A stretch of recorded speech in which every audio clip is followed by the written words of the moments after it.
Bismillah. Bismillahirrahmanirrahim. Assalamualaikum warahmatullahi wabarakatuh. Waalaikumsalam warahmatullahi wabarakatuh. Kaifa halukunna?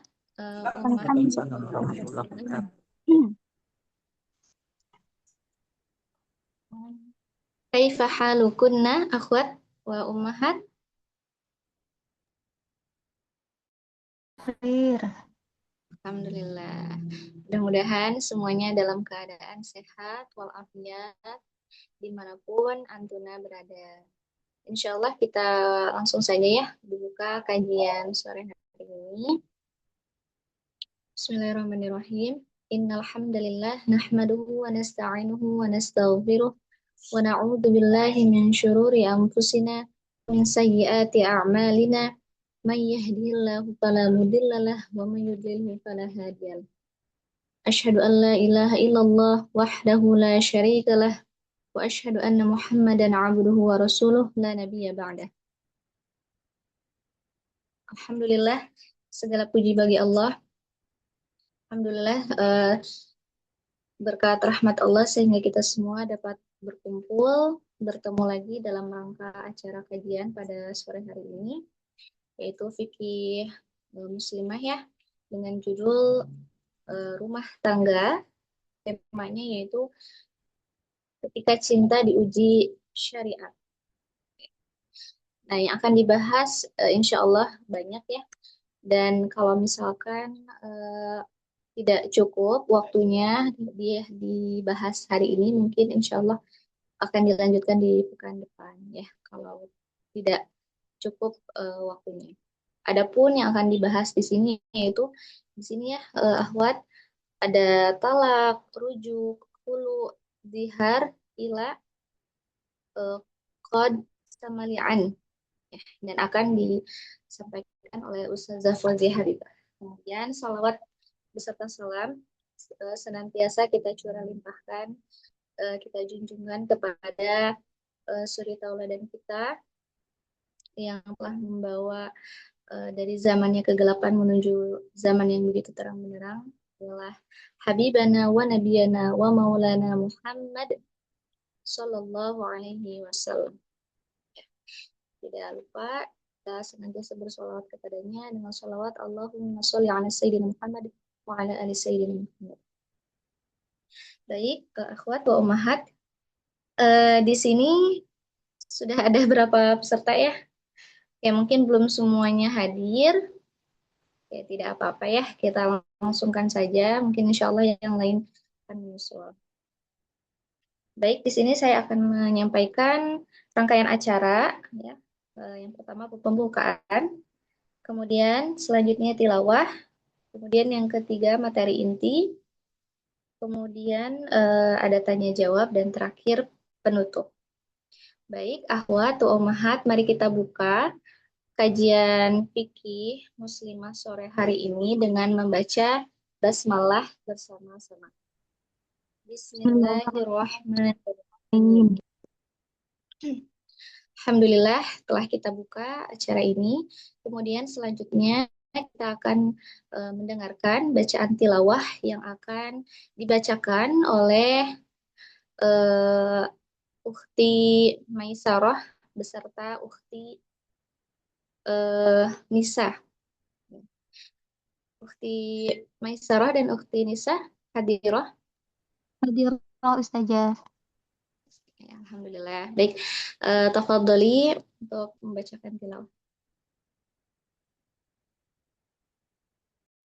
Assalamualaikum warahmatullahi ta'ala wabarakatuh. Waalaikumsalam warahmatullahi wabarakatuh. A'udzu billahi minasy syaithanir rajim. Bismillahirrahmanirrahim. يا أيها النبي إذا طلقتم النساء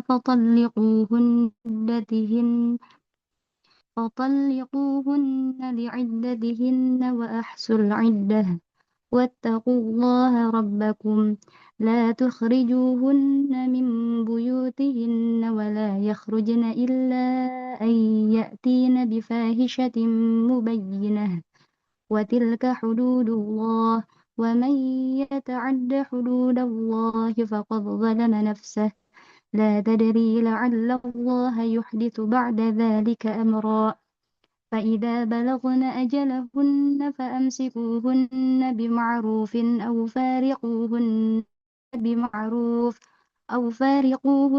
بمعروف وأشهدوا ذوي عدل منكم وأقيموا الشهادة لله ذلكم يوعد به من كان يؤمن بالله واليوم الآخر ومن يتق الله يجعل له مخرجا. Artinya, wahai Nabi, apabila kamu menceraikan istri-istrimu, maka hendaklah kamu ceraikan mereka pada waktu mereka dapat menghadapi idahnya yang wajar. Dan hitunglah waktu idah itu, serta bertakwalah kepada Allah Tuhanmu. Janganlah kamu keluarkan mereka dari rumahnya, dan janganlah diizinkan keluar, kecuali jika mereka mengerjakan perbuatan keji yang jelas. Itulah hukum-hukum Allah. Dan barang siapa melanggar hukum-hukum Allah, maka sungguh dia telah berbuat zalim terhadap dirinya sendiri. Kamu tidak mengetahui barangkali setelah itu Allah mengadakan suatu ketentuan yang baru. Maka apabila mereka telah akhir idahnya, maka rujuklah kembali kepada mereka dengan baik atau lepaskanlah mereka dengan baik. Dan persaksikanlah dengan 2 orang saksi yang adil di antara kamu dan kamu dan hendaklah kamu tegakkan kesaksian itu karena Allah. Demikianlah pengajaran itu bagi orang yang beriman kepada Allah dan hari akhirat. Barang siapa bertakwa kepada Allah, niscaya dia akan membukakan jalan keluar baginya. Assalamualaikum warahmatullahi wabarakatuh. Waalaikumsalam warahmatullahi wabarakatuh. Jazakunallah khairan katsiran kepada Ukhti Maisarah beserta Ukhti Nisa yang telah membacakan tilawahnya. Mudah-mudahan menjadi pahala bagi antuna dan juga menjadi pahala juga bagi kita selaku pendengarnya, insya Allah. Kemudian selanjutnya adalah materi inti yang akan disampaikan oleh Ustazah Fauziah Habibah kepada Ustazah Fauziah Habibah. Tafadhali.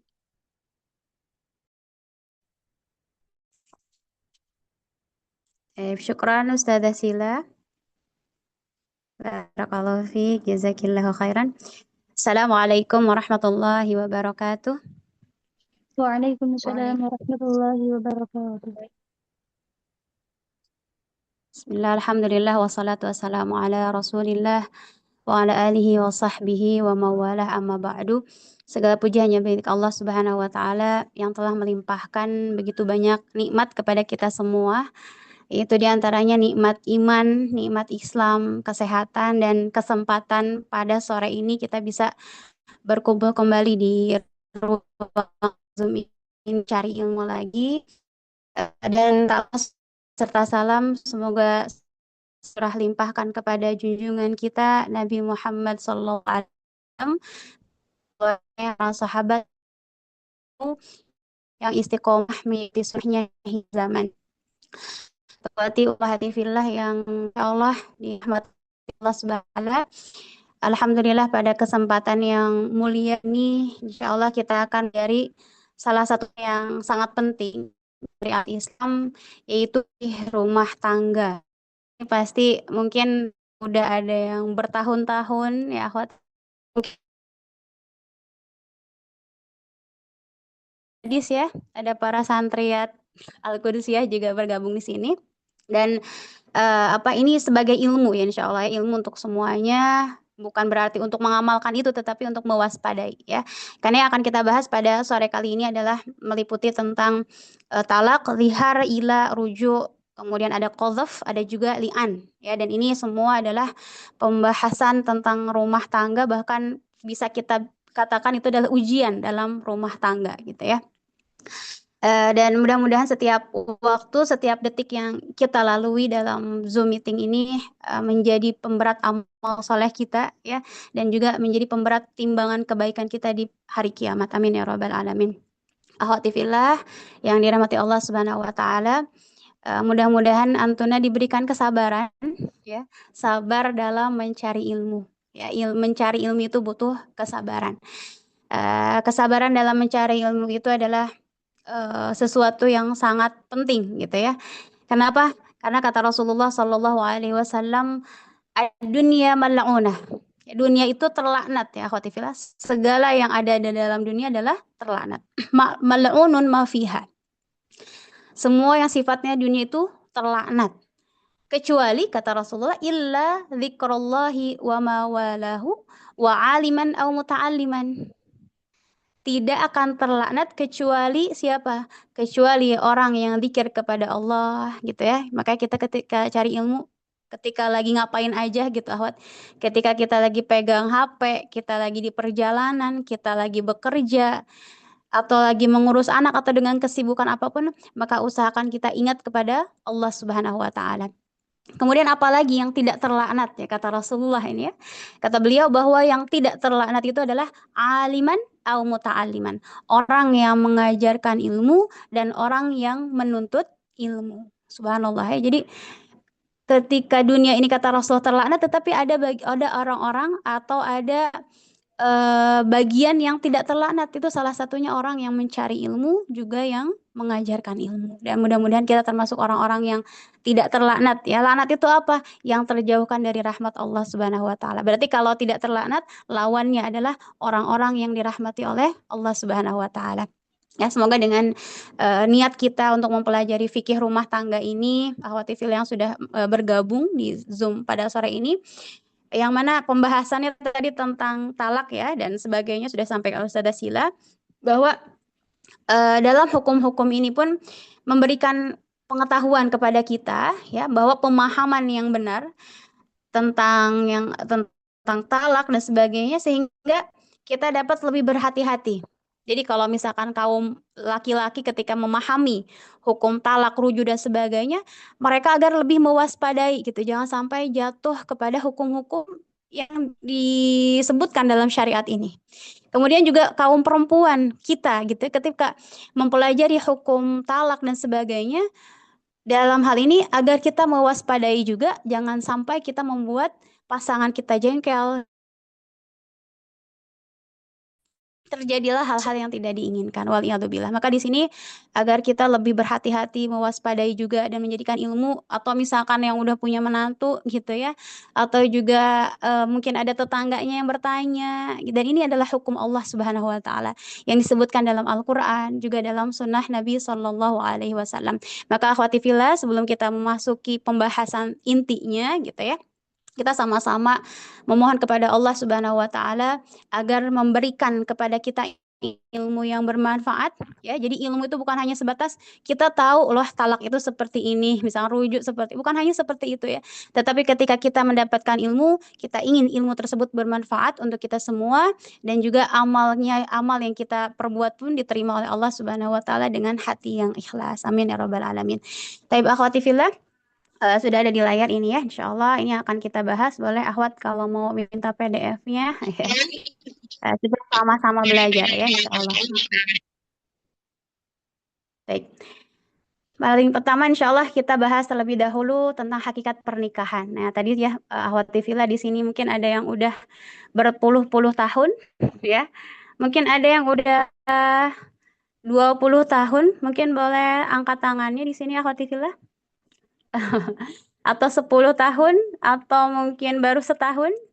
Nah, Ustazah Sila baru setahun ya, Ustazah Sila. Masih pengantin baru ya. Nah, di sini kita luruskan ya juga sebagai mengingatkan gitu bahwasanya hakikat pernikahan itu untuk apa ya akhwati fillah. Yang belum nikah berarti harus nanti meluruskan niat ya akhwat ya. Yang udah nikah kita luruskan juga niat kita, apa sih hakikat atau untuk apa kita menikah gitu akhwati. Nah, di sini dalil dalam Al-Quran yang sudah masyhur sekali, ini selalu dibaca ketika ada yang nikahan, ya pasti udah pada hafal ayatnya. Allah Subhanahu wa taala berfirman, "A'udzubillahi minasyaitonirrajim wa min ayatihi an khalaqalakum min anfusikum azwaja." Ya. Kata Allah, dari tanda-tanda kekuasaan Allah Subhanahu wa taala, ya. Tanda-tanda kekuasaan Allah Subhanahu wa taala itu apa? Salah satunya adalah Allah menciptakan dari diri kalian azwaja. Ya. Jadi setiap manusia itu Allah sudah menjadikan pasangannya masing-masing. Ya, jadi bahkan subhanallah ketika para peneliti pun bukan hanya manusia ternyata yang berpasang-pasangan gitu akhwat ya. Seperti misalkan langit ada pasangannya dengan bumi gitu ya. Kemudian air ada pasangannya atau berlawanan dengan api. Semuanya bahkan dalam zat-zat kecil pun ya, oksigen itu tuh ada lawannya atau ada pasangan masing-masing. Semua sudah diciptakan pasangannya gitu. Jadi yang masih belum ada pasangan ya atau masih jomblo, tenang, insya Allah sudah disediakan pasangannya oleh Allah Subhanahu wa taala. Ini termasuk tanda-tanda kekuasaan Allah Subhanahu wa taala. Kemudian untuk apa? Litaskunu ilaiha, agar kalian merasakan tentram, merasakan sakinah ya. Kita merasakan ketenangan di dalam kehidupan itu karena ada pasangan. Karena sebagian orang pernah mengatakan bahwasanya ketika mereka belum mendapatkan pasangan itu hatinya bergejolak aja gitu ya.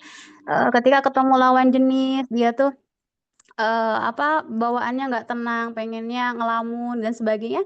Tetapi ketika sudah Allah datangkan pasangannya, dia lebih tenang, lebih bisa menundukkan pandangannya, gitu ya. Wa ja'ala bainakum mawaddata wa rahmah, dan Allah menjadikan untuk kalian mawaddah.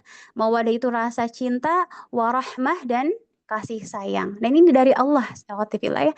Kita sayang kepada pasangan, kita cinta kepada pasangan, bahkan kepada anak-anak itu adalah rahmat yang Allah berikan kepada kita. Inna fi dzalika laayatil liqaumi yatafakkarun. Sesungguhnya dalam semuanya itu tadi dengan Allah menjadikan kita memiliki pasangan, memberikan ketenangan, memberikan rasa cinta, rasa sayang adalah tanda-tanda kekuasaan Allah bagi siapa? Orang yang mau berpikir gitu. Jadi mohon maaf ketika ada orang udah punya pasangan tapi tidak menjadikan dia berpikir ya, berarti dia belum menjadikan yang Allah berikan itu untuk dia berpikir gitu ya. Dia belum merasakan keagungan Allah Subhanahu wa taala. Kemudian di sini juga ada beberapa poin yang kita bahas tentang pernikahan ini akhwat ya, bahwa pernikahan adalah ibadah ya. Jadi bahkan sering disebutkan pernikahan adalah ibadah terpanjang. Kalau sholat misalkan hanya 5 menit, tapi kalau pernikahan itu panjang gitu ya. Subhanallah. Kalau kita misalkan seorang istri memasak untuk suami, kalau tidak diniatkan ibadah percuma. Kalau kita melayani semua kebutuhan suami tanpa diniatkan ibadah, itu sangat sia-sia gitu, sayang sekali. Karena kata Allah Subhanahu wa taala, "Wa ma khalaqtul jinna wal insa illa liya'budun." Jadi Allah nyiptain kita di dunia untuk ibadah. Begitupun dengan pernikahan ini menjadikan ladang kita beribadah juga kepada Allah Subhanahu wa taala. Jadi diniatkan juga ya, Wat ya. Bahkan membuatkan kopi ya, membuatkan teh, minuman yang sederhana itu pun menjadi bernilai ibadah kalau kita meniatkan dengan baik gitu. Kemudian pernikahan adalah mitsaqon ghalidho. Dalam Al-Qur'an disebutkan mitsaqon ghalidho itu apa? Adalah perjanjian yang sangat kuat ya, akhwat. Jadi nggak seenaknya gitu. Jadi kalau misalkan dalam pernikahan udah menikah tiba-tiba pengen pisah aja gitu, nggak seperti itu dalam pernikahan itu. Mitsaqon ghalidho itu sesuatu ada kewajiban, ada hak kewajiban seorang istri begitupun suami, dan juga akan ada pertanggungjawaban kelak di hadapan Allah Subhanahu wa taala. Subhanallah ya, nanti ditanya sama Allah, gimana kamu memperlakukan suamimu, gimana kamu berbuat baik kepada suami, itu akan ditanya oleh Allah Subhanahu wa taala. Mitsaqon ghalidho, dan tidak seenaknya gitu ya, pengen putus-putus kayak orang menikah, ya nggak seperti itu. Pernikahan itu adalah sesuatu yang agung, yang sangat kuat gitu. Kemudian pernikahan adalah tempat sakinah tadi itu ya, bahwa ketika seseorang sudah mendapatkan ketenangan di rumahnya, maka ketika dia keluar rumah pun insya Allah dia akan mendapatkan nggak akan stres gitu, karena di dalam rumahnya sudah mendapatkan sakinah dari keluarganya, dari istrinya. Kemudian selanjutnya pernikahan adalah kerjasama menuju surga Jadi ke surga jangan sendirian aja ya akhwat ya, harus pengen sama pasangan kita. Kemudian pernikahan adalah sarana menjaga agama dan keturunan. Jadi juga jadikan pernikahan ini untuk memperbanyak umat Nabi Shallallahu Alaihi Wasallam gitu ya. Karena kata Rasulullah SAW, aku bangga ketika kelak banyak umatku di alam akhirat. Maka perbanyaklah kalian memiliki keturunan gitu ya. Dan kita niatkan punya anak dijadikan anak yang soleh. Kenapa? Karena ketika kita meninggal, mudah-mudahan itu ya, ketika kita meninggal mereka pun mendoakan kita, melanjutkan ibadah kita, melakukan sujud pada Allah Subhanahu wa taala. Kemudian akhwati, itu tentang pernikahan ya. Kita mereview ulang bahwa pernikahan ini bukan hanya main-main, bukan hanya sebatas status, bukan hanya sebatas nggak mau diomongin orang, bukan, tetapi niatkan semua adalah untuk Allah Subhanahu wa taala.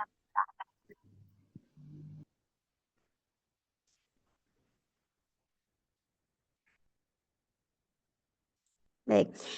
Kemudian di sini banyak rumah tangga ya sebagai apa ya, untuk kita ya reminder bahwasannya banyak rumah tangga yang goyah karena dibangun di atas pertanyaan apa yang bisa aku dapatkan dari pasanganku. Ya kan? Seperti itu kan kita lebih banyak menuntut. Betul.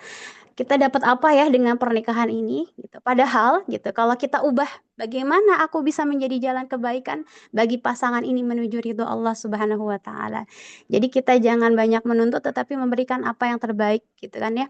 Dan kita mengambil kisah dari Ibunda Khadijah radhiyallahu anha ketika beliau menikah dengan Rasulullah Shallallahu alaihi wasallam, pasti udah pada tahu ya. Bunda Khadijah itu usianya 40 tahun. Sedangkan Rasulullah berapa tahun? Sudah sila. Berapa tuh usia 25. Rasulullah ketika menikah? 25. Itu Masya Allah lagi mudanya. Betul. Lagi muda-mudanya, lagi gagah-gagahnya. Sedangkan Bunda Khadijah itu 40 tahun dan sudah pernah menikah dan juga sudah punya anak juga ya.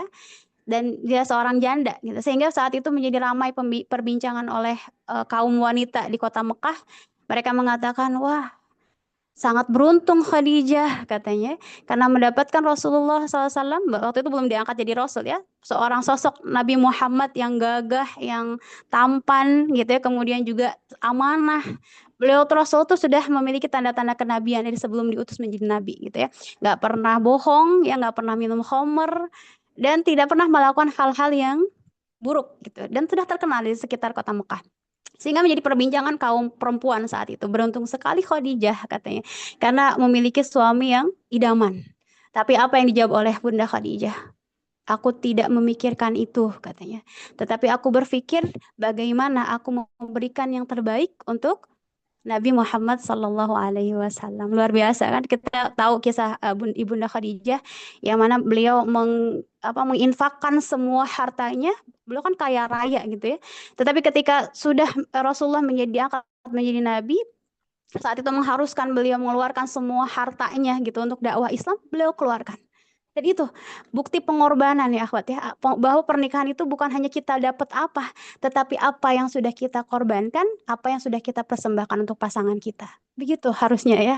Jadi kalau kita cari role model, jangan jauh-jauh ya akhwat, jangan ke artis A, B, C, D, nggak usah. Lihat aja Ibunda Khadijah bagaimana beliau memuliakan Rasulullah Sallallahu Alaihi Wasallam.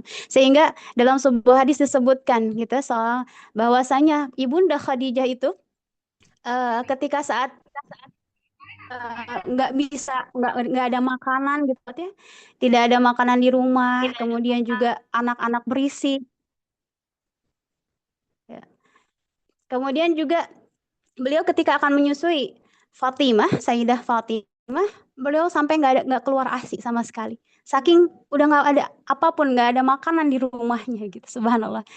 Sehingga saat itu pun ketika Rasulullah pulang,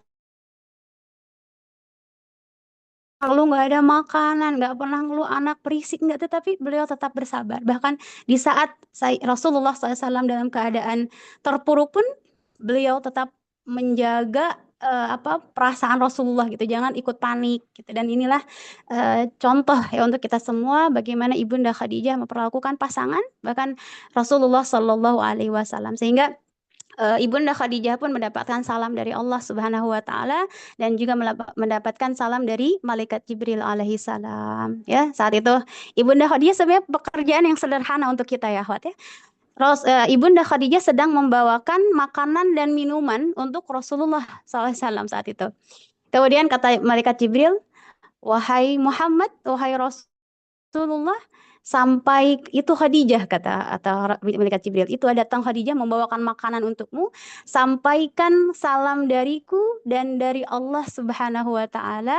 Masya Allah ya, istri Rasul yang dapat salam itu Ibunda Khadijah.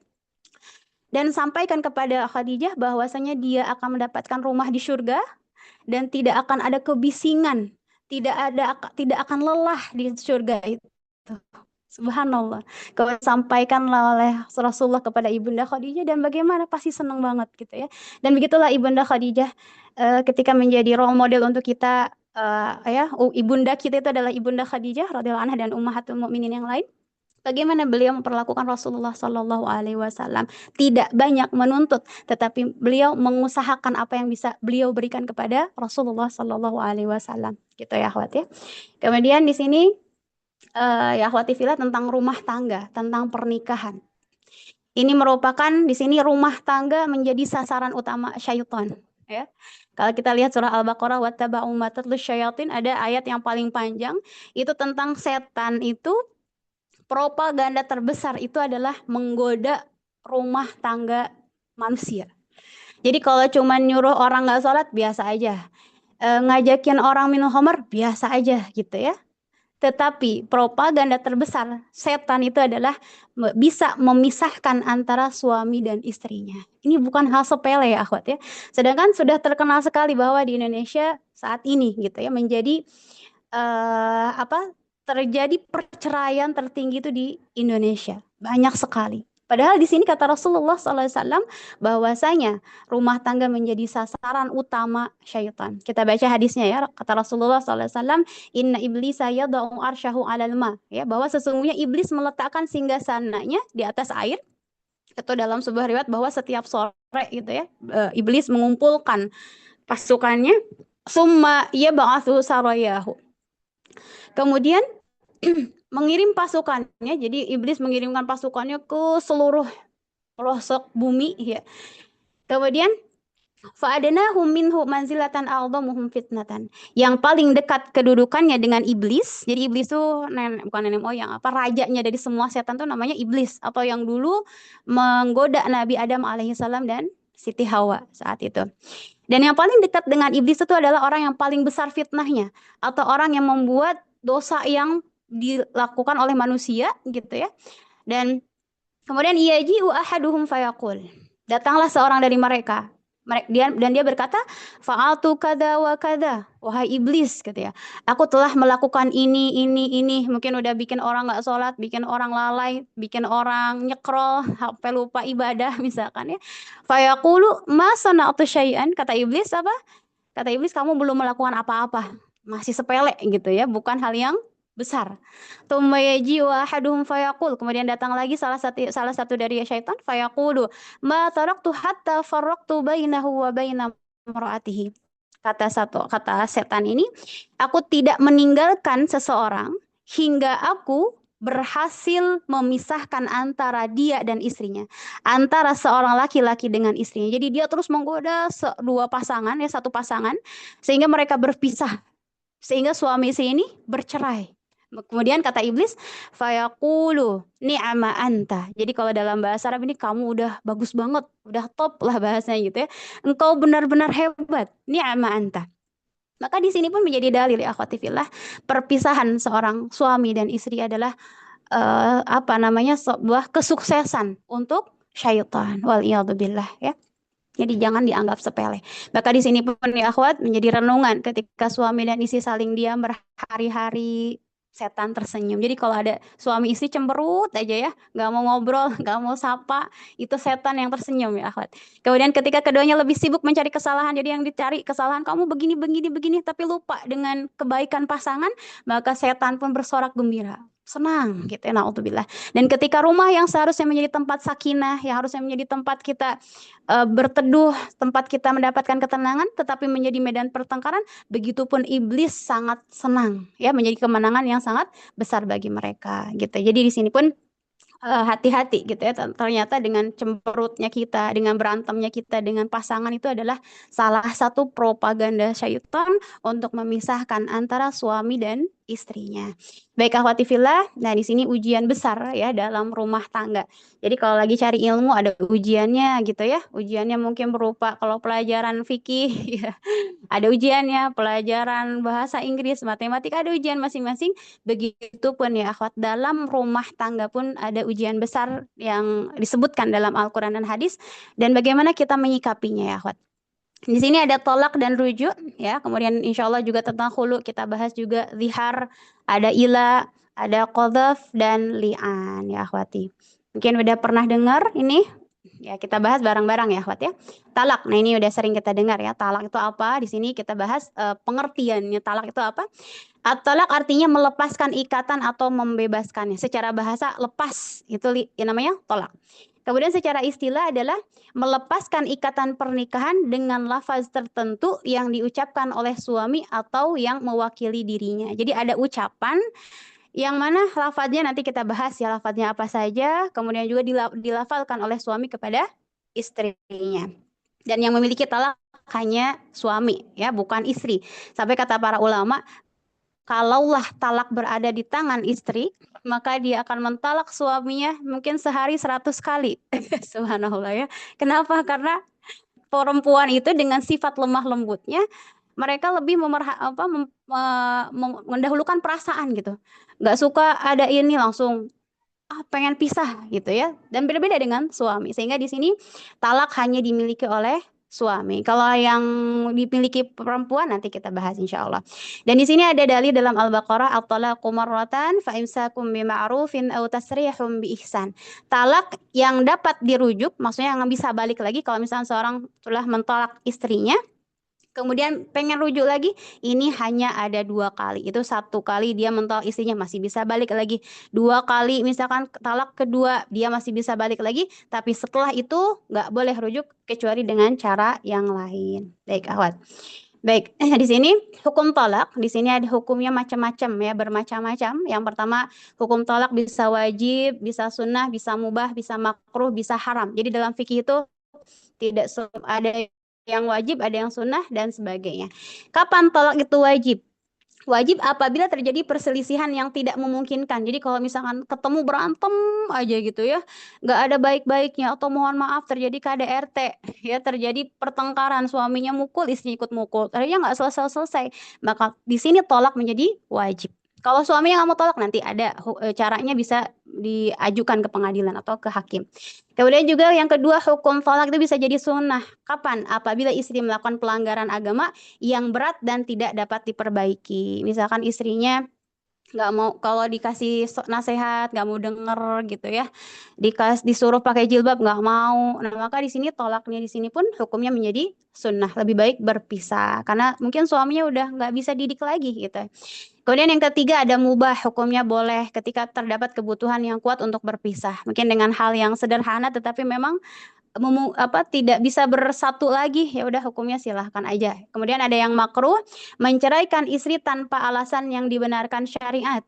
Jadi nggak ada alasan apapun, pokoknya pengen talak aja kata suaminya gitu. Nah untuk min dzalik, maka di sini hukumnya makruh atau dibenci. Kemudian yang terakhir, hukum talak adalah hukumnya haram. Kapan? Yaitu ketika menselisihi syariat, ya. Seperti apa? Seperti seseorang mentalak istrinya dalam keadaan haid, maka ini dinamakan dengan talak bid'ai. Nanti kita akan bahas ya, bahwa ada juga talak yang diharamkan ketika istrinya dalam keadaan haid, itu tidak dibolehkan ya. Kemudian di sini ada dalil pensyariatan talak, itu tadi yang sudah dibacakan oleh Ukhti Sarah ya dan Ukhti Nisa dalam surah At-Talaq. Ya Masya Allah, sampai Allah Subhanahu wa Ta'ala menurunkan satu surat tentang tolak. Itu pembahasan tolak ya. Yaitu kata Allah, ya ayuhan nabi talliquhunna li'iddatihinna. Wahai Nabi, apabila kalian menceraikan istri-istri kalian, maka ceraikanlah mereka pada waktu mereka dapat menghadapi iddahnya dengan wajar. Tadi itu nggak boleh mentalak istri dalam keadaan haid. Macam-macam talak ya akhwat ya, ada macam-macamnya. Macam talak yang pertama ada talak raj'i. Talak raj'i itu apa? Talak yang mana si suami masih bisa kembali kepada istrinya. Ya, dalam surah Al-Baqarah, wa bu'ulatuhunna ahaqqu biraddihinna fi dzalik, dan suami-suaminya lebih berhak untuk merujuknya dalam masa menanti itu. Misalkan ya akhwat ya, seorang perempuan ditalak oleh suaminya. Kemudian dan belum habis masa iddahnya misalkan ya, maka baru talak satu suami tersebut masih bisa rujuk ya, bisa rujuk kepada istrinya. Rujuknya dengan bagaimana? Bisa dengan ucapan ya, atau juga kata para ulama bisa dengan seorang suami bisa langsung menggauli istrinya. Kemudian jenis yang kedua ada namanya tolak bain, tolak yang nyata. Dan tolak bain ini pun terbagi menjadi dua ya, ya. Yang pertama tolak bain sughra, ada juga tolak bain kubro. Tolak bain sughro seperti apa? Yaitu tolak yang tidak bisa dirujuk kecuali dengan akad dan mahar yang baru. Itu kapan? Ketika seseorang mentalak istrinya, kemudian belum terjadi hubungan suami istri. Ya, belum terjadi hubungan suami istri, kemudian dia mentalak istrinya. Kemudian yang kedua ketika dia khulu atau gugatan cerai dari istrinya, ya, ini pun dinamakan dengan bain sughra. Masih bisa kembali kalau bain sughra. Ya, jadi misalkan dia talak istrinya padahal belum digauli, atau misalkan ada seorang istri meminta cerai kepada suaminya, nah ini boleh kembali lagi asal dengan akad yang baru, dengan mahar yang baru juga ya. Kemudian yang kedua adalah bain kubro. Nah ini yang sangat berat ya akhwat ya. Mungkin yang kemarin ada yang bertanya di grup tentang bain kubro ini, yaitu talak 3. Seorang suami mentalak istrinya 3 kali. Baik itu misalkan 1 kali saya talak kamu, 1. Kemudian nanti talak lagi yang kedua kalinya, atau sampai ke 3 kalinya. Atau juga misalkan dia mentalak istrinya dalam 1 kali waktu dengan talak 3. Maka ini dinamakan dengan bain kubro. Ya, dalam Al-Quran ini syariat Allah Subhanahu wa Ta'ala. Kata Allah, fa in talaqaha fala tahillu lahu min ba'du hatta tankiha zawjan ghairah. Jika suami mentalak istrinya sampai ke 3 kalinya, maka perempuan itu tidak halal lagi baginya hingga dia menikah dengan suami yang lain. Maka dalam fikih ada namanya muhallil. Jadi kalau dia udah ditalak 3 nih ya, perempuan talak 3 sama suaminya, kemudian suami pengen balik lagi, nggak bisa. Harus apa? Si istri ini harus menikah dengan laki-laki yang lain, maka dinamakan dengan muhallil atau yang membuat halal.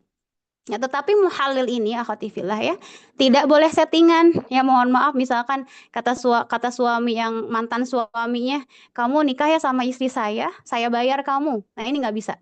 Nggak boleh settingan, harus alami ya akhwat ya. Jadi perempuan tersebut nikah sama suami kedua dalam keadaan memang sama-sama cinta atau bukan settingan. Kemudian juga harus ada harus menggauli dulu, ada hubungan badan dulu antara istri dan suami kedua tersebut. Nggak boleh cuman akad kemudian balik lagi ke suami pertama, itu tidak diperbolehkan. Gitu. Jadi syaratnya bagaimana ketika dia ingin kembali kepada suami yang pertama, maka tadi setelah tolak bain ini, setelah ditalak, dia menunggu sampai habis masa iddahnya. Nanti kita bahas iddahnya berapa lama ya. Setelah selesai masa iddah, dia menikah dengan suami yang baru, yang tadi kita sebut muhallil. Kemudian setelah menikah dengan suami yang baru, terjadi menggauli ya, hubungan badan suami istri.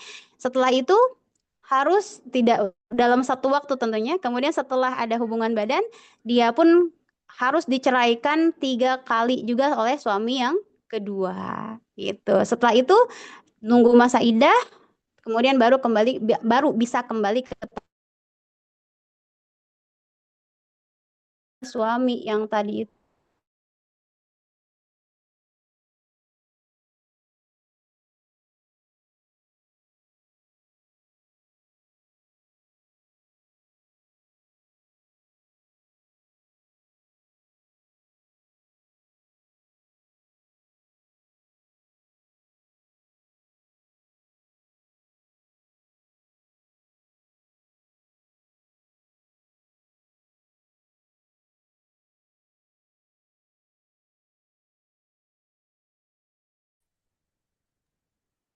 Ya, assalamualaikum akhwati. Waalaikumsalam. Terputus ya, subhanallah. Dari mana tadi Ustazah Sila? Ini sinyal lagi bermasalah di rumah. Qadarullah dari siang. Sampai mana Tadi tadi itu Ustazah Sila? Terputus. pas Baik Kubro. Ustazah ngejelasin ya Mbak In Kubro, kemudian apa setelah menikah dengan suami yang lain, kemudian setelah talak 3 dengan suami yang lain, baru bisa kembali lagi ke suami yang dulu. Kemudian agar suami itu apa Ustazah lanjutannya? Oh iya. Syukur Ustazah Sila, Masya Allah ya. Jadi nggak tidur ya Ustazah Sila. Kalau ada yang ngantuk boleh sambil ngopi ya akhwat. Masya Allah, syukuran Ustazah. Baik, tadi sampai suami tersebut jerak gitu ya, nggak asal untuk menjatuhkan talak. Karena zaman jahiliyah dahulu, mereka mentalak istrinya lebih dari 3 kali. Ya kebayang nggak? Talak 1, 2, 3, kamu diceraikan, kamu ceraikan gitu ya, sampai berkali-kali. Dan sehingga syariat ini menjadikan kaum laki-laki jerak gitu. Jangan asal menjatuhkan talak. Karena perempuan itu berat gitu ya ketika harus ditalak oleh suaminya. Jadi dia harus menikah dulu dengan yang lain, tapi mohon maaf di sini tidak boleh settingan, nggak boleh menjadi muhalil yang dibayar, nggak boleh, harus alami. Bahkan bisa jadi, mohon maaf ya, bisa jadi istri yang menikah dengan yang lain ini lebih bahagia daripada suami yang awal, gitu kan? Jadi udah lanjutin aja, ya udah berlanjut aja daripada kembali kepada suami yang pertama. Sedangkan suami pertama kita sudah tahu, misalkan dia sudah tahu karakternya, mudah menjatuhkan talak. Gitu. Oke, lanjut Ahwat, insya Allah.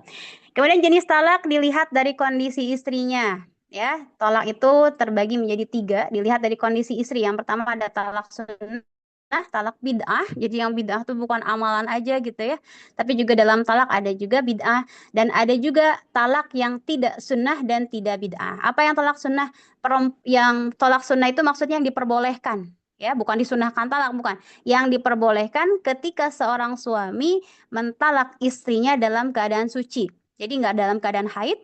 Kemudian yang kedua, belum digauli pada masa suci tersebut. Ya, mohon maaf. Jadi ketika dia mentalak istrinya, jangan sudah menggauli pada waktu tersebut. Misalkan mohon maaf di bulan Januari, misalkan Januari si perempuannya dalam keadaan suci, ya maksud tidak dalam keadaan haid, dan di masa suci tersebut belum diapa-apain sama suaminya, itu boleh ditalak. Ya, maksudnya boleh di sini tidak berdosa. Ya, kemudian dijatuhkan 1 kali talak sesuai dengan syariat. Jadi syariat tuh memberikan waktu 1 dulu gitu ya, jangan langsung 3. Ini sangat disayangkan. Yang kedua talak bid'ah. Talak bid'ah itu talak apa? Seseorang suami ketika mentalak istrinya, dia berdosa mentalak istrinya. Kenapa? Karena yang pertama mentalak istri dalam keadaan haid. Istrinya dalam keadaan haid, kemudian tiba-tiba aku talak kamu gitu ya. Padahal mohon maaf kan kita tahu kalau perempuan itu di masa haid itu lagi moodnya lagi turun naik gitu ya. Lagi sedih, kadang tiba-tiba pengen marah-marah. Tiba-tiba diceraiin. Coba bayangkan. Maka di sini Masya Allah syariat itu sangat menolong atau luar biasa ya syariat Islam. Di sini berdosa seorang suami yang mentalak istrinya dalam keadaan haid. Kemudian juga mentalak saat nifas. Naudzubillah ya. Istrinya baru lahiran, masih masih dalam keadaan nifas, tiba-tiba diceraikan oleh suaminya. Kemudian mentalak pada masa suci setelah digauli. Kemudian termasuk talak bid'ah, seorang suami yang mentalak istrinya dalam keadaan suci dan sudah digauli pada masa suci tersebut. Maka berdosa suami yang mentalak istrinya dalam keadaan yang tadi 3 disebutkan. Kemudian ada juga talak yang tidak sunnah dan tidak bid'ah. Jadi nggak dosa gitu ya, nggak apa-apa silahkan. Yang itu ketika mentalak istrinya yang mana wanita tersebut dalam keadaan monopos. Dalam fikih dinamakan dengan Aisyah. Aisyah itu apa? Perempuan yang tidak memiliki masa haid. Jadi kan kalau perempuan udah masuk usia tertentu ya, dia udah nggak ada haid lagi, ya itu maka masuknya pada tidak sunnah dan juga tidak bid'ah.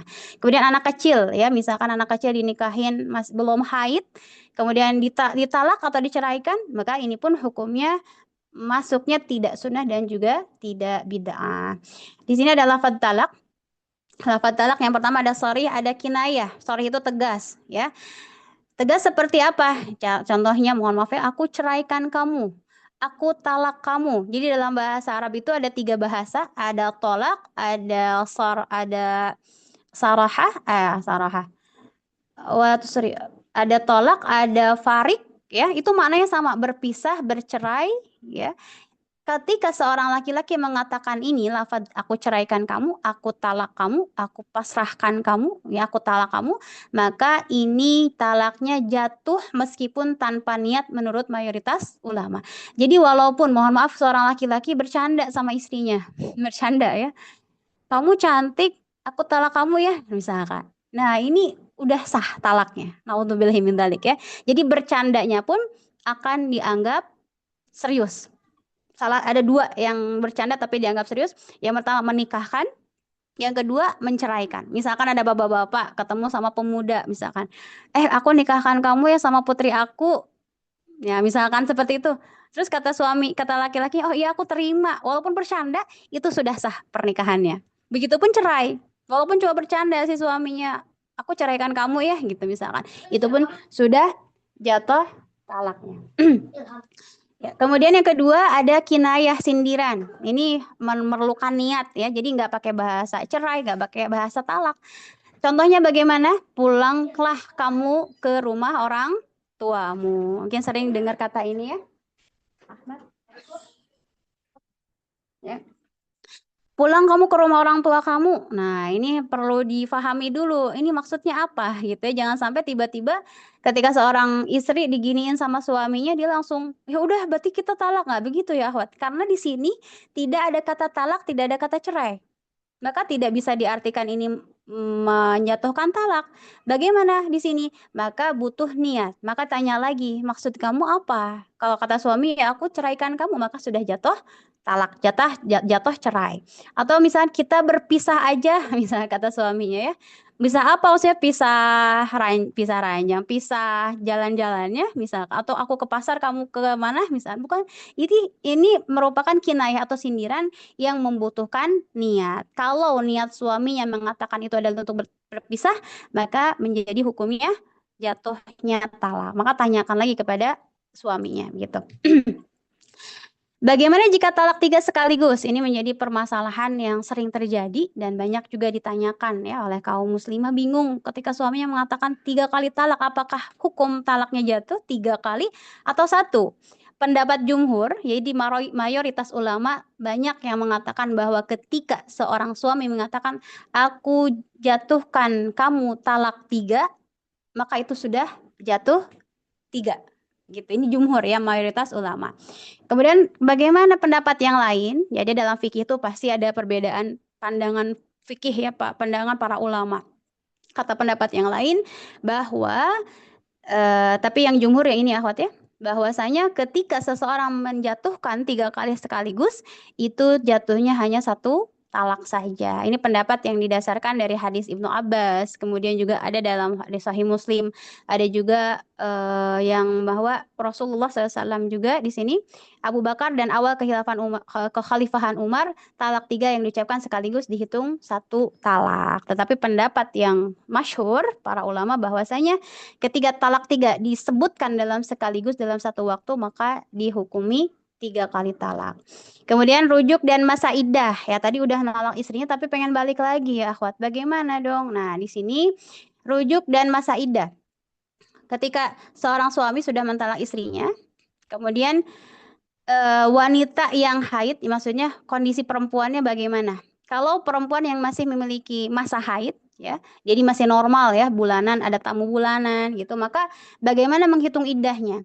Yaitu 3 kali quru, ya, kata Allah wal mutallaqatu yatarabbasna bi anfusihinna thalathata quru. Jadi iddahnya seorang perempuan itu ketika dia ditalak oleh suaminya, misalkan mohon maaf ya, kamu aku talak 1. Nah, maka berapa lama iddahnya perempuan tersebut? Yaitu 3 quru. Dan di sini para ulama, 3 quru itu adalah 3 kali masa suci. Jadi misalkan tanggal sekian dia udah suci. Nanti bulan depan suci lagi. Bulan depan suci lagi 3 kali, maka dia sudah selesai masa iddahnya. Kalau udah masa iddah, maka perempuan tersebut boleh menikah dengan laki-laki yang lain. Atau juga di masa iddah tersebut tadi 3 kali suci ya, atau 3 kali haid itu, maka suami boleh balik lagi ke istrinya tanpa harus akad baru gitu ahwat ya. 3 bulan ya, bulan pertama baru ceraiin ya, bulan pertama mikir dulu balik lagi nggak ya, balik lagi gitu. Dan di sini dalam masa iddah ini, dalam 3 kali suci atau 3 bulan ini, seorang suami bisa kembali kepada istrinya tanpa harus akad baru. Jadi nggak usah datengin walinya lagi, nggak usah ada mahar lagi ya akhwat. Langsung aja, mau langsung ngobrol, bilang aku mau rujuk, atau juga kata para ulama bisa jadi langsung menggaul istrinya pun itu sudah dihukumi rujuk. Tetapi bagaimana kalau sudah berakhir masa iddahnya, udah berakhir 3 bulan misalkan ya, maka dia harus akad baru. Atau di sini pun wanita boleh menikah lagi dengan yang lain. Maka dalam masa iddah perempuan harus menjaga dirinya, nggak boleh kemana-mana dulu, bahkan nggak boleh ada hubungan dengan laki-laki yang lain sebelum habis masa iddahnya. Kemudian yang kedua, wanita yang nggak haid. Bagaimana kan kalau tadi hitungannya kalau yang masih punya haid, maka misalkan kita biasanya seorang perempuan ya, biasanya sucinya di tanggal 18 ya, bulan depan 18 itu hitung sampai 3 kali. Kalau yang nggak punya haid, yang tadi monopos atau perempuan yang belum haid, maka hitungannya 3 bulan. Ya, yang monopos maka hitungannya adalah iddahnya 3 bulan. Kemudian yang ketiga, wanita hamil. Bagaimana masa iddahnya? Wa ulatul ahmali ajaluhunna ayyadhana hamlahunna. Itu ketika perempuan tersebut sampai melahirkan, maka dari situ dia sudah habis masa iddahnya. Dari situ dia boleh menikah lagi dengan laki-laki lain ya, atau terhitung dia ketika akan kembali sama suami masih bisa aja gitu ya, ketika masih dalam masa iddah tanpa harus ada akad baru. Nah, di sini ada hikmah disyariatkan tolak. Kenapa harus ada tolak gitu? Yang pertama, menghilangkan mudarat yang berkepanjangan. Jadi dalam sebagian agama yang kata para ulama itu agama Nasrani ya. Mereka salah satu agama yang tidak membolehkan adanya perpisahan ya, Wat. Jadi mau gimana aja rumah tangganya, mereka tetap mempertahankan rumah tangganya gitu. Si suaminya udah sama perempuan lain, si perempuan sama laki-laki lain. Karena dalam syariat agama mereka, dalam agama Nasrani itu tidak boleh ada namanya perceraian. Sehingga terus aja mereka lanjutkan gitu hubungan suami istrinya gitu. Atau pernikahannya padahal sudah tidak mungkin dipertahankan. Kemudian menjaga agama kedua belah pihak, karena kalau misalkan tetap berlanjut, mungkin mereka pun menjadi saling berantem terus gitu ya. Untuk ibadah juga tidak bisa dipertahankan, sehingga keduanya pun malah menjadi berdosa, sehingga disyariatkanlah tolak. Ya, mencegah kezaliman dalam rumah tangga, karena takut juga seorang suami semakin lama dengan istrinya dia akan terus menzalimi ya. Memberikan kesempatan memulai kehidupan yang lebih baik. Jadi memberikan kesempatan agar si istri pun mendapatkan pasangan yang lain, kemudian suami pun mungkin bisa jadi mendapatkan pasangan hidup yang lebih baik lagi. Dan ini pun talak ini ya, akhwat ya, kalau dalam proses melahirkan itu seperti sesar gitu akhwat. Udah pilihan akhir banget. Pilihan terakhir adalah tolak. Jadi kalau dalam melahirkan udah nggak bisa ngelahirin dengan normal, ya udah dengan sesar. Begitupun dalam tolak. Jadi pensyariatan ini ketika memang sudah tidak bisa dipertahankan lagi, maka disyariatkan untuk terjadi tolak. Jadi dulu pun terjadi ya tolak itu, kisah antara Asma binti Abu Bakar dengan Zubair bin Awam. Ya, seorang manusia mulia pun terjadi gitu, mengalami apa yang namanya tolak gitu. Tapi memang didasari dengan syariat, dengan asal-asalan ya. Baik akhwati fillah, masih ada waktu, saya izin ya, mungkin sampai 15 menit lagi ya Ustazah Sila. Insyaallah ya. Tadi talak udah, oke kita lanjut ke hulu ya. Kalau tadi talak hanya dimiliki oleh kaum suami, kaum laki-laki. Dan sekarang ada namanya al-khul'u. Khulu, bahasanya khulu ya. Pengertian khulu yaitu melepaskan atau mencabut sesuatu. Kalau tadi talaqqa yutalliqu itu melepaskan, kalau ini mencabut. Dan secara istilah fikih, khulu adalah perpisahan antara suami dan istri atas permintaan istri dengan memberikan kompensasi atau disebut dengan iwad atau fidyah kepada suami, dan dinamakan khulu karena masing-masing pasangan melepaskan ikatan pernikahan yang sebelumnya menyatu. Jadi talak itu dimiliki oleh suami, sedangkan khulu ini dimiliki atau diajukan oleh kaum perempuan, oleh istrinya ya. dari dalam Al-Quran, fa in khiftum alla yuqima hududallahi fala junaha alaihima fi maftadat bih. Ya, kata Allah, jika kalian khawatir bahwa keduanya tidak dapat menjalankan hukum-hukum Allah, maka tidak ada dosa atas keduanya mengenai tebusan yang diberikan oleh istri untuk menebus dirinya. Jadi si istri pengen lepas dari suaminya dan dia pun dengan memberikan kompensasi atau membayar fidyah atau iwat kepada suami, dan suami pun menerima apa yang diberikan oleh istrinya, dan dari situ terjadilah syariat khulu atau terjadinya hukum khulu, ya. Dalilnya mana? Di sini ada dalil yang diriwayatkan oleh Ibnu Abbas radhiyallahu anhuma, anna imra'ata Thabit ibn Qais atatin Nabiy sallallahu alaihi wasallam faqalat ya Rasulullah ma a'tibu ala Thabitin fi dinin wala khuluq walakinni akrahul kufra fil Islam. Jadi akhwati fillah, kita kenalan ya, ada salah satu sahabat namanya Thabit bin Qais. Nah, Thabit bin Qais ini dalam satu riwayat disebutkan beliau itu kalau bicara ya, kalau bicara itu sangat kencang. Kalau bicara sangat kencang ya. Kenapa? Ternyata Thabit bin Qais ini memiliki pendengaran yang kurang. Jadi kalau misalkan orang yang kurang pendengaran, jadi kalau ngobrol dia apa? Dia kencang. Kenapa? Karena diri sendirinya pun dia nggak bisa mendengar ucapannya gitu. Sehingga kalau bicara kencang ya. Ketika turun ayat ya ayyuhalladzina amanu la tarfa'u aswatakum fawqa sautin nabi. Ya, ketika turun ayat tersebut, Thabit bin Qais ini nggak mau datang lagi ke masjid. Ya, kenapa? Karena dia malu sama Rasulullah SAW. Aku takut gitu menyalahi syariat. Aku takut. Iya, kembalian deh. Kembalian. Iya. Sebentar. Ini kan ada ini. Iya, kasih dulu boleh. Ini nggak apa-apa. Boleh. Ini nggak Ya. apa-apa. Ya, baik akhwati fillah, tadi tentang Thabit bin Qais ya. Bahwa Thabit bin Qais ini dia nggak mau menyakiti Rasulullah Shallallahu Alaihi Wasallam gitu ya, sehingga saat itu pun beliau nggak mau datang ke masjid Nabi ya, nggak mau datang ke masjid, sehingga dicari sama Rasulullah, kemana Thabit bin Qais. Kemudian ada sahabat yang datang ke rumah Thabit, kemudian kata Thabit, aku takut menyalahi aturan Rasul, aku takut kurang adab kepada Rasulullah, karena la tarfa'u aswatakum fawqa sautin Nabi, nggak boleh meninggikan suara di atas suara Nabi, sedangkan aku itu kalau tidak bicara keras gitu, kata Thabit bin Qais. Maka ketika itu pun sahabat menyampaikan kepada Rasulullah alasan Thabit nggak ke Masjid Nabawi lagi, nggak ke Masjid Nabi lagi. Kemudian kata Rasulullah, sampaikan kepada Thabit bin Qais bahwa dia akan masuk surga. Subhanallah ya. Jadi beliau dijanjikan surga oleh Rasulullah Sallallahu Alaihi Wasallam. Nah, kisahnya apa? Nah, tadi Thabit bin Qais ini memiliki perawakan yang kurang bagus ya.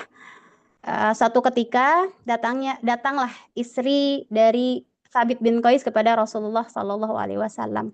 Ya Rasul, dia mengeluhkan ya. Apa yang dikeluhkan oleh istrinya? Di istrinya itu namanya, dalam satu riwayat namanya adalah Jamilah. Ada juga yang mengatakan istrinya namanya Habibah. Ya Allah alam ya, dan dia tuh perawakannya sangat cantik. Ya, kebayang ya cantiknya orang Arab seperti apa. Cantik, kemudian juga nggak sama lah dengan Thabit bin Qais. Kata Jamilah ini, ya Rasul, sebenarnya agama Thabit itu sangat bagus, akhlaknya juga bagus, bahkan tadi disebutkan dia sudah dijanjikan masuk surga. Tapi kenapa kenapa engkau ingin berlepas diri dari Thabit?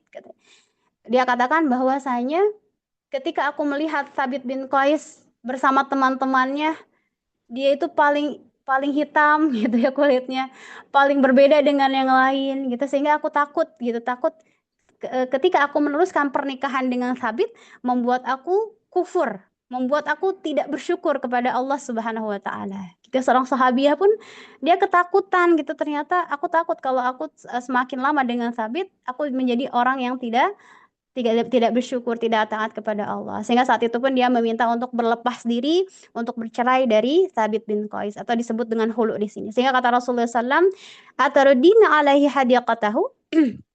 Apakah engkau bersedia mengembalikan kebunnya? Jadi dulu itu Thabit bin Qais memberikan mahar berupa kebun. ya. Dan Qais itu, Sabit bin Qais telah memberikan sesuatu yang terbaik gitu ya. Karena kalau orang Arab saat itu punya kebun itu adalah kekayaan yang besar ya, dan dia menjadikan mahar untuk istrinya ini. Tetapi karena istrinya sudah tidak mau melanjutkan, kemudian kata Rasulullah, aturdina alaihi hadikatahu, apakah kamu akan mengembalikan mahar yang dulu berupa kebun? Kemudian kata Jamilah, kata istrinya siapa? Sabit bin Qais, "Na'am." Ya Rasulullah. Kemudian kata Rasulullah, wahai Sabit bin Qais, "Iqbalil hadiqah wa talliqha tatliqatan." Katanya, terimalah kebun itu dan ceraikanlah dia dengan satu kali talak. Ya, di sini pun terjadi talak dari atau kita sebut dengan hulu ya. Hulu yang diajukan oleh Jamilah kepada Sabit bin Qais gitu ya. Baik, akhwati fillah, di sini mengapa hulu disyariatkan? Mungkin kenapa sih gitu ya? Kenapa perempuan yang minta ya? Karena di sini menjadi solusi ketika kapan istri tidak lagi mencintai suami. Tadi itu kisahnya Jamila udah nggak bisa mempertahankan karena udah nggak suka gitu ya, qadarullah. Kemudian istri khawatir tidak mampu menunaikan hak-hak suami. Mungkin ketika dia melanjutkan pernikahan, dia malah nggak bisa memberikan haknya, tidak bisa melakukan kewajibannya sebagai seorang istri. Kemudian kehidupan rumah tangga menyebabkan mudarat yang besar. Jadi ketika melihat pernikahan berlanjut akan menjadi mudarat, maka mungkin perpisahan menjadi sesuatu yang lebih baik. Kemudian terjadi ketidakcocokan yang sangat berat. Tadi itu, Jamilah itu sangat cantik, sedangkan Sabit bin Qais tidak terlalu tampan, ya. Nah, maka hukum hulu maka terbagi 3 juga ya. Di sini terbagi ada yang haram, ada yang sunnah, ada yang mubah. Kita lihat yang mubah dulu, yang boleh itu kapan? Apabila ada kebutuhan yang nyata, ya, misalkan mohon maaf tidak terpenuhi kebutuhan dari suaminya, misalkan ya, suaminya tidak memberikan nafkah, karena kata Rasulullah SAW, ketika suami tidak memberikan nafkah maka nggak apa-apa seorang istri berlepas diri dari suaminya atau mengajukan talak. Sehingga satu kisah ya, watifillah, seorang sahabiah datang kepada Rasulullah. Dia mengadu, ya Rasulullah, di subhanallah di zaman Rasul ketika punya masalah, enak banget ya langsung datang ke Rasul. Ya Rasul, suamiku tuh nggak pernah ngasih nafkah. Bagaimana hukumnya gitu ya. Kemudian kata Rasulullah, ya sudah, kamu boleh mengajukan talak. Kemudian kata istrinya, tapi aku masih pengen sama beliau gitu, sama suami saya gitu. Dan selama ini saya yang mencarikan nafkah untuk keluarga gitu. Jadi suaminya nggak punya penghasilan. Maka kata Rasulullah SAW, jika kamu masih ingin bersamanya dan kamu ridho memberikan nafkah atau memberikan penghasilan untuk keluargamu, maka kamu mendapatkan 2 pahala. Pahala yang pertama, kamu mendapatkan pahala sedekah, ya, pahala sedekah memberikan makanan ya atau yang dibutuhkan keluarganya, anaknya, suaminya. Dia mendapatkan pahala sedekah. Dan yang kedua, kamu mendapatkan pahala membahagiakan suamimu. Akhirnya sahabiah ini pun kembali kepada suaminya dan dalam keadaan senang. Karena dia mendapatkan 2 pahala sekaligus. Begitu kan? Subhanallah. Dan ini boleh ketika seorang suami tidak memberikan nafkahnya kepada istri, maka seorang istri boleh menggugat yaitu dengan khulu ini. Kemudian yang kedua, hukumnya menjadi sunnah. Apabila mempertahankan pernikahan justru menimbulkan kerusakan agama. Misalkan, jadi boleh aja minta cerai minta hulu kepada suaminya kalau apa? Suaminya meninggalkan sholat, suaminya disuruh sholat susah, suaminya melakukan kefasikan yang berat, ya. Kemudian atau juga mengajak kepada maksiat. Contohnya apa? Misalkan nyuruh ke istrinya, kamu gak usah pakai kerudung, ya. Kamu gak usah ke pengajian, udah di rumah aja diem, misalkan. Ini maka hukumnya menjadi sunnah. Kemudian yang terakhir, ini hati-hati sekali, hukum khulu menjadi haram. Kapan? Apabila istri meminta cerai tanpa alasan syar'i. Nggak ada alasan sama sekali. Pokoknya pengen pisah aja gitu ya, nggak ada alasan apapun. Dan di sini kata Rasulullah SAW, ayyuma imra'atin salat zawjaha at-talaqa min ghairi ba'sin faharamun 'alaiha raihatul jannah. Wanita siapapun, wanita manapun, sekaya apapun, secantik apapun gitu ya, mau dia keturunan apapun, ketika dia meminta cerai kepada suaminya tanpa alasan ghairi ba'sin, nggak tahu, pokoknya pengen aja misalkan, yang tidak dibenarkan oleh syariat, faharamun 'alaiha raihatul jannah, maka haram kepada wanita tersebut mencium bau surga. Bukan hanya masuk surga ya akhwat ya, mencium bau surganya aja nggak boleh.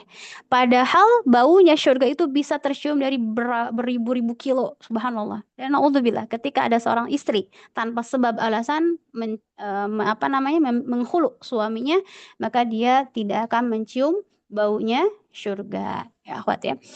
Oke, kita selesaikan sampai hulu dulu ya, akhwat ya.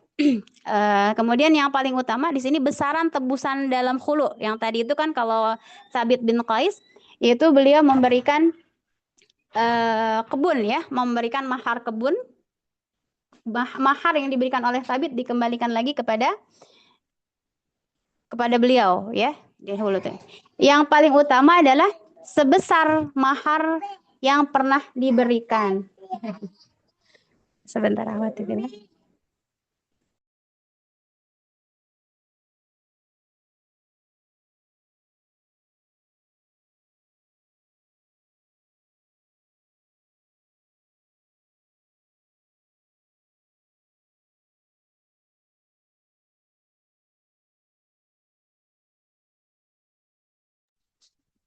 Baik, akhwati fillah, untuk besaran tebusan dalam hulu, yang paling utama adalah sebesar mahar yang pernah diberikan. Jadi kembalikan maharnya lagi. Kemudian juga bolehkah lebih dari mahar? Misalkan suaminya pengen lebih dari itu, maka beberapa ulama berpendapat bahwasanya makruh ya, makruh untuk mengambil dari apa yang telah diberikan. Atau dulu maharnya sebuah kebun, kemudian dia minta tambahan.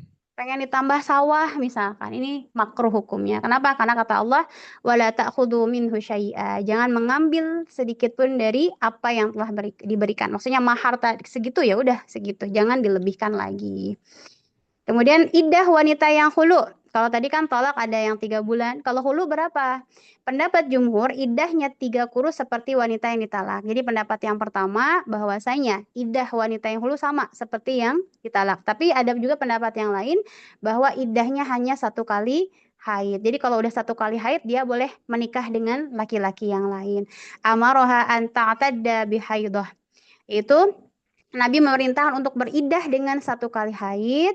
Nah, ini yang diamalkan oleh atau pendapat yang diambil oleh Utsman bin Affan, Ibnu Abbas, kemudian Syekhul Islam Ibnu Taimiyah dan juga Ibnul Qayyim. Gitu, akhwati fillah. Nah, gimana kalau suaminya menolak? Ya, suaminya nggak mau dihulu. Maka di sini pada asalnya hulu memerlukan kesepakatan. Sebenarnya ketika suami menerima mahar kembali kepada dirinya, maka itu sudah terjadi kesepakatan. Tapi gimana suaminya nggak mau? Maka di sini ketika saat itu istri mengalami kezaliman yang nyata atau hak-haknya tidak dipenuhi, ya, suami menahan istri dengan tujuan menyakiti, maka ini hukumnya haram. Wala tumasikuhunna dirarul lita'tadu, janganlah kalian menahan mereka untuk memberi kemudaratan sehingga kalian melampaui batas. Jadi kalau untuk memudaratkan hukumnya menjadi haram, ya. Hikmah syariat hulu yang pertama menjaga agama istri gitu ya, karena istri takut kalau dia tidak mampu menjalankan kewajibannya, kemudian menghilangkan kezaliman, karena juga bagaimana Islam tidak memaksa seseorang hidup dalam penderitaan tanpa jalan keluar, juga menjaga kehormatan kedua belah pihak ya, antara suami juga istrinya, dan yang terakhir menunjukkan kesempurnaan syariat Islam gitu, akhwati fillah. Jadi masih ada pembahasan tentang zihar, li'an, ila, dan qadhaf. Tapi waktunya kayaknya nggak cukup ya Ustazah Sila. Iya, jadi kembalikan kepada Ustazah Sila, silahkan. Ya, alhamdulillah, masya Allah, barakallahu fiki Ustazah ya, yang telah menyampaikan materi yang begitu lengkap ya.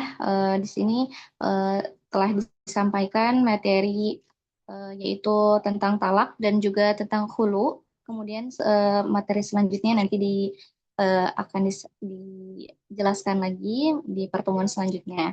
Kemudian di sini kita akan langsungkan saja ke acara berikutnya, yaitu sesi tanya jawab kepada akhwat wa ummahat. Apabila ada yang mau bertanya dipersilahkan. Kemudian ini Ustazah, di sini ada yang bertanya ya lewat Japri. Sini Ana wakilkan saja. Yang lainnya boleh dipersiapkan ya pertanyaannya ya. Jadi seperti ini Ustazah pertanyaannya. Kalau misalkan si istri itu ditalaknya udah lama, mungkin semasa hamil ya. Nah, kemudian setelah itu kan melahirkan ya. Nah, berarti tadi kan sudah disampaikan ya kalau berarti kalau misalkan sudah melahirkan itu idahnya sudah selesai atau belum ya katanya gitu. Ustazah. Iya, ketika sudah selesai melahirkan berarti udah selesai iddah. Ya.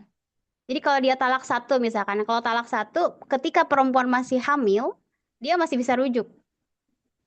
Tapi keburu ngelahirin, ya udah berarti wayahna gitu ya. Dia harus akad baru dan mahar yang baru juga. Akad yang baru. Kalau misalkan Ustazah ini itu si istrinya itu kan semasa hamilnya itu ditalak 3. Berarti ketika sudah melahirkan itu selesai masa iddah dan apakah boleh misalkan eh, tadi ya kalau sudah talak 3 berarti menikah dengan laki-laki lain. Laki-laki. Betul. Ya, jadi nikahnya sama laki-laki lain. Boleh. Nggak balik ke suami yang pertama. Kenapa? Karena kan udah talak 3, nggak bisa balik lagi. Oh iya. Nah, Kemudian ini pernah idahnya Ustazah Sila. Ya, idahnya itu udah selesai. Idahnya sudah selesai melahirkan, udah selesai talak 3, ya udah talak 3 kan. Ditalak pas lagi hamil misalkan ya. Ketika dia sudah melahirkan maka sudah selesai masa iddahnya. Perempuan tersebut boleh nikah lagi dengan suami dengan laki-laki yang lain. Adapun menikah kembali kepada suami yang sudah mentalak 3 itu tidak diperbolehkan. Hukumnya haram ya dalam syariat. Nah gini mungkin Ustazah Sila, ini kan subhanallah ya pertanyaan ini bukan sekali dua kali, bukan seorang dua orang. Gimana dong misalkan, kan udah ngelahirin dan anaknya itu anak suami pertama. Kan bingung ya Ustazah ya? Istrinya masih mau, suaminya juga nyesel gitu kan. Nah, makanya di sini pun ya di sini ada kata para ulama.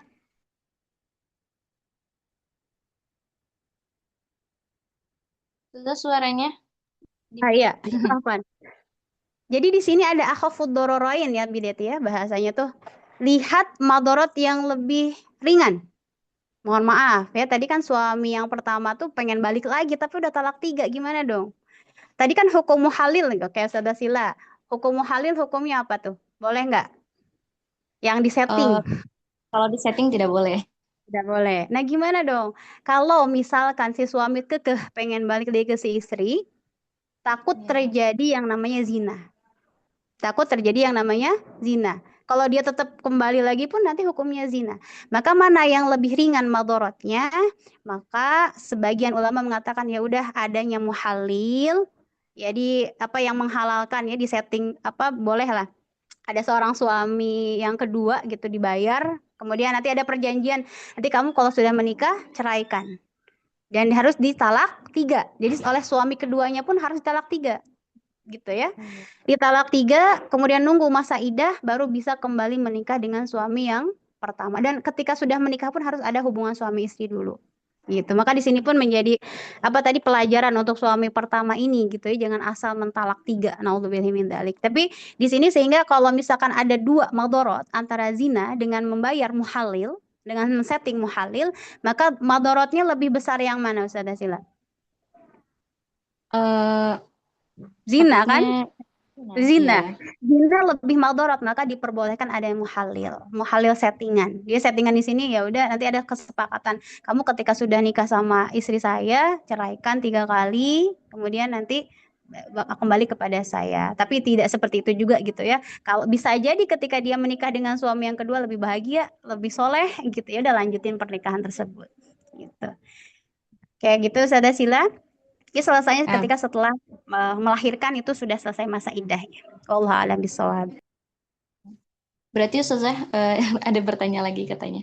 Berarti kalau misalkan si istrinya masih cinta, kemudian suaminya juga masih cinta, sudah mantan gitu ya, sudah mantan suami istri, sudah ditalak 3, apalagi ketika melihat anaknya gitu kan, keduanya gitu, mulai apa ya, mulai muncul kesadaran penuh gitu karena kan beliau ini keduanya itu ketika waktu selama pernikahannya itu benar-benar memperjuangkan ingin punya anak gitu ya, sama-sama ingin punya anak. Kemudian si laki-laki itu pun ya khilaf gitu, mengucapkan talak gitu berulang kali. Kemudian jadi talak 3. Setelah melahirkan melihat anak ingin kembali lagi sama istrinya juga. Jadi masih ada kontak. Nah Betul. ini Ya, makanya takutnya terjadi zina, ya udah harus ada muhalil dulu. Jadi kalau dia tetap memaksakan menikah jadi hukumnya zina. Atau bahkan oh tidak ya. ada apa-apa langsung ketemu jadi zina, naudzubillah. Maka Oh, ayahnya ada muhalil gitu ya. Kemudian ada hubungan dulu dengan istri yang itu yang apa? Yang istri tersebut. Kemudian ditalak tiga, nggak boleh talak satu, talak dua, nggak harus langsung talak tiga dan nunggu masa idah baru boleh. Ini dalam mazhab Syafi'i dan dikuatkan oleh mayoritas ulama. Harus seperti itu tahapannya. Ini syariat Islam gitu ya, Bidati ya. Kita adalah agama Islam yang harus taat sama Allah. Fala tahillu lahunna hatta tankiha zawjan ghairah. Kata Allah jelas, nggak boleh nikah kecuali hatta tankiha zaujan ghairah, sehingga perempuan tersebut menikah dengan laki-laki yang lain. Itu jelas banget ayatnya. Jadi kita sebagai seorang hamba Allah harus taat kepada hukum Allah dan Rasulullah Sallallahu Alaihi Wasallam. Allah Adam. Gitu. Mudah-mudahan bisa dipahami ya. Ada lagi Ustazah Sila? cukup Ustazah, jazakillah khairan kasiran. Izin, ya. Baik, ada lagi akhwat atau ummahat yang mau bertanya, silahkan. Izin Ustazah, saya Trias mau bertanya. Ya Umi, Fadol. silakan. Jadi kalau untuk masa idah itu si istri itu masih boleh serumah gitu dengan suaminya itu, dan apakah si suaminya itu wajib untuk memberi nafkah seperti biasa? Hanya itu aja Ya. Ustazah. Ya, baik Umi, Masya Allah. Nah, Masa Idah tuh bagaimana ceritanya ya? Kalau serumah Umi itu bakal bisa balik lagi. Jadi tidak diharuskan pergi juga Umi ya. Laki-laki ketika sudah mentalak istrinya tidak harus keluar rumah. Bahkan kalau masih bisa di dalam rumah ya bisa terjadi rujuk lagi, alhamdulillah gitu ya. Tapi bagaimana ketika memang suami kan udah marah ya, udah talak. Maka si perempuan tersebut jangan kemana-mana, harus tetap tinggal di rumah tersebut, di rumah suaminya dulu juga di situ. Jangan dulu pulang, jangan, karena kan belum masa idah, belum selesai masa idahnya. Di rumah tersebut, kemudian nafkah juga masih jalan, Om. Apalagi cuma talak satu, ya. Nafkah selama masa idah dia suami masih memberikan nafkah, ya, buat anak-anaknya, apalagi anak-anak kan kewajiban, ya, masih diberikan nafkah atau listriknya juga masih dibayarin selama masa idah. Tetapi ketika sudah masa idah, kemudian di situ suami pun tidak ingin kembali lagi, istrinya juga ya udahlah, nggak ada tanda-tanda rujuk, ya udah dia keluar dari rumah tersebut kembali ke rumah orang tuanya. Kecuali rumah tersebut diberikan oleh suami untuk ya udah buat kamu aja dan anak-anak saya pergi gitu. Dan untuk kewajiban anak tetap berlangsung walaupun sudah terjadi perceraian. Begitu, Mi. Jadi tetap ya nafkah ada dan si istri jangan kemana-mana.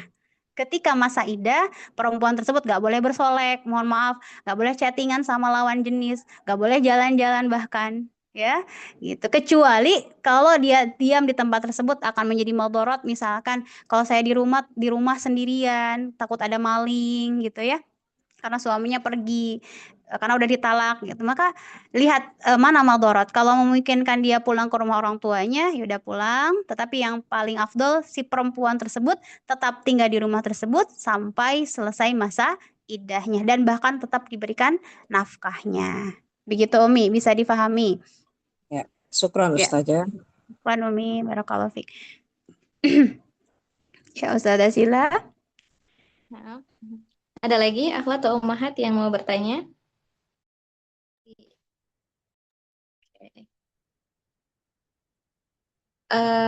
Di sini ada yang bertanya, Ustazah, di pesan. Assalamualaikum Ustazah, izin bertanya, bagaimana ya cara menjadi perempuan yang lemah lembut dan enak dipandang ketika dipandang dengan suami? Masya Allah ya. Ini Insya Allah ya. akhwat Ustazah udah menikah atau belum ya? Insya Allah. Memang Ustazah Sila yang jawab deh kayaknya. Tuh Umi Tria so Iya. jawab. Masya Allah ya, gimana ya? Rasa lemah lembut. Udah lupa.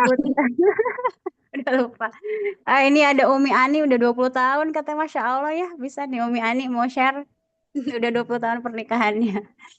Ya, Uti Hafsah ya, subhanallah. Uti Hafsah Khadijah bagaimana menjadi perempuan yang lemah lembut dan enak dipandang. Coba kita melihat sahabiah ya, istri-istri Rasulullah Sallallahu Alaihi Wasallam. Bagaimana mereka itu menjaga penampilan mereka ya, dan ya bagaimana mereka menyenangkan suaminya. Jadi mohon maaf ya akhwati fillah. Jadi kalau misalkan kita di rumah, kan biasanya perempuan di rumah tuh pakai daster ya. bahkan dasternya ada bolong-bolongnya. Misal ya akhwat ya. Janganlah gitu. Pas keluar rumah cantik banget sampai suaminya pangling. Nih hati-hati. Ini harus dihindarkan gitu. Jangan sampai kebalik. Kalau keluar rumah dia heboh ya, pakai baju yang paling bagus, mungkin pakai apa yang bagus-bagus gitu. Padahal di rumah pakai apa tadi? Pakai daster. Nah, ini dihindari. Kita kembali lagi bahwa ketika kita bersolek adalah untuk suami gitu. Kemudian bagaimana lemah lembut? Nah, sebenarnya saya juga masih belajar ya, Akhwat ya, terus belajar dan belajar. Lemah lembut itu seperti apa ya? Jadi posisi kita sebagai seorang istri, kita apa ya, cari bahasa yang menyenangkan beliau gitu. Karena suami itu dia adalah pemimpin dan tidak suka kalau kita terlalu menaikkan suara atau terlalu menaikkan ego kita gitu. Jadi bagaimana caranya kita lembut ya? eh Kita tanya sama suami kita pengennya bahasanya seperti apa gitu. Dan ini lebih ke tujuan pernikahan itu, ya. Ketujuan pernikahan. Jadi ke saya pengen membuat suami saya bahagia gitu. Jadi lemah lembutnya pun ya dibuat-buat juga nggak apa-apa, Uti ya. Dibuat-buat juga nggak apa-apa. Misalkan saya mah ada tomboy ya udah depan suami aja gitu, di lemah lembutin gitu, karena kita niatnya untuk Allah Subhanahu Wa Taala. Karena kan dalam hadis disebutkan seorang istri yang membentak suaminya, yang membenci suaminya atau menyakiti suaminya, maka bidadari-bidadari di surga tuh marah, melaknat perempuan tersebut. Kenapa? Karena laki-laki itu kan ketika dia dizolimi oleh istrinya, Allah janjikan bidadari ya, khotifillah ya. Jadi harus harus kita mikir, ya jangan sampai kita kalah sama bidadari surga dong gitu ya. Bidadari surga tuh kan cantik-cantik, maka bersoleklah kita. Minimal di rumah aja gitu ya. Kemudian juga lemah lembut nggak apa-apa dipaksain ya, mau minum apa misalkan ya. Jadi teruslah meminta pertolongan kepada Allah Subhanahu wa taala gitu. Jadi gimana cara lembut? Minta sama Allah, ya Allah lembutkan hatiku, lembutkan lisanku, mudahkan lisanku untuk berbuat berkata yang baik kepada pasangan, berkata yang baik untuk anak-anak gitu. Jadi terus meminta pertolongan kepada Allah Subhanahu wa taala. Kemudian bagaimana biar dipandang enak, ya udah mandi kayak pakai skincare gitu. Kalau nggak skincare ya udah minimal mandi sehari 2 kali gitu, Ahwat. Ada bedak pakai depan suami ya, yang memungkinkan kita bisa pakai ya. Oke, tapi harus nanya juga ya Uhti Hafsah. Suami suka nggak kita dandan seperti ini gitu? Takutnya kata suami kayak ini kayak ondel-ondel misalkan, jangan ya. Tanya juga sukanya dandannya seperti apa, tanyain sama suami. Itu lebih lebih enak ya. Takutnya ternyata yang udah kita usahain ternyata beliau nggak suka. Nah, seperti itu ya, wallahu a'lam bishawab. Soalnya kan perempuan suka marah-marah apalagi kalau lagi datang bulan. Oh, Masya Allah. Dilanjutin lagi ya. Kalau lagi datang bulan, mohon maaf Ahwati, di sini pun dalam syariat Islam kita disunnahkan untuk bersolek juga, Ahwat ya. Harus wangi juga, harus enak dipandang juga. Jangan sampai mentang-mentang lagi datang bulan kita malas ngapa-ngapain. Nah, ini hati-hati ya. Karena dalam sebuah hadis disebutkan bahwa seorang perempuan yang dalam keadaan datang bulan pun boleh dicumbu oleh suaminya, oleh pasangannya. Begitu. Asalkan jangan ke area area apa? Area keluarnya darah haid, itu yang haram, tidak diperbolehkan. Gimana aja caranya gitu. Begitu tiap saya. Mungkin Ustazah Sila, ada lagi Ustazah Sila? Nggak ada ya, kita waktunya sudah cukup. Waktunya sudah ya. Ya. Ustazah Sila, kita masih ada pembahasan lihat, li'an, dan ila. Nah, mungkin apakah mau bulan depan atau pekan depan boleh ditanyakan kepada peserta ya, pada akhwat sekalian. Ya, barakallahu fiik Ustazah Sila, jazakillahu khairan. Mungkin dicukupkan, mudah-mudahan menjadi ilmu yang bermanfaat dan menjadi istri-istri solehah ya. Amin. Calon penghuni surga. Amin ya rabbal alamin. Assalamualaikum warahmatullahi wabarakatuh. Silakan Ustazah Sila. Waalaikumsalam warahmatullahi wabarakatuh. Syukran Ustazah, syukran semuanya. Khairan katsiran Ustazah Fauzia yang telah menyampaikan materi pada hari ini yang begitu lengkap ya. Dan kemudian yang telah disampaikan oleh Ustazah Fauzia bahwa sebagian materi yang belum disampaikan akan disampaikan di pertemuan selanjutnya. Dan kepada akhwat atau ummahat, kira-kira ada pendapat tidak? Kira-kira apakah mau dibahas minggu depan atau apa? Bulan depan atau kapan? Ada yang mau memberi saran? Kalau saya Saran? maunya minggu depan supaya Semuanya. ilmunya saya makin bertambah dan semuanya bermanfaat.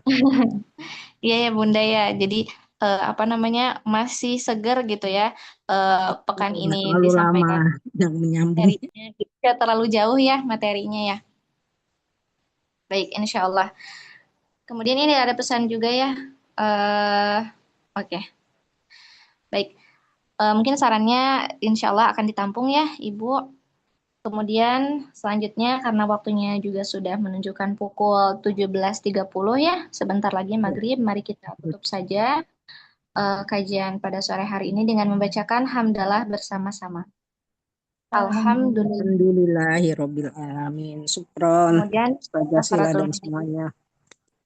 Subhanakallahumma wa bihamdika asyhadu an la ilaha illa anta astaghfiruka wa atubu ilaik. Alhamdulillah, dari Ana mohon maaf apabila ada kesalahan. Kemudian jazakunallah khairan katsiran kepada akhwat wa ummahat yang telah hadir dalam kajian pada sore hari ini. Mudah-mudahan ilmu yang kita dapatkan saat ini berkah, kemudian bermanfaat bagi kita dan juga orang-orang terdekat kita. Insya Allah, amin. Baik, Amin. akhwat umahat, ana undur diri. Billahi taufiq wal hidayah, waridho wal inayah. Wassalamualaikum warahmatullahi wabarakatuh. Waalaikumsalam warahmatullahi wabarakatuh. Jazakillah Ustazah. Wajazak-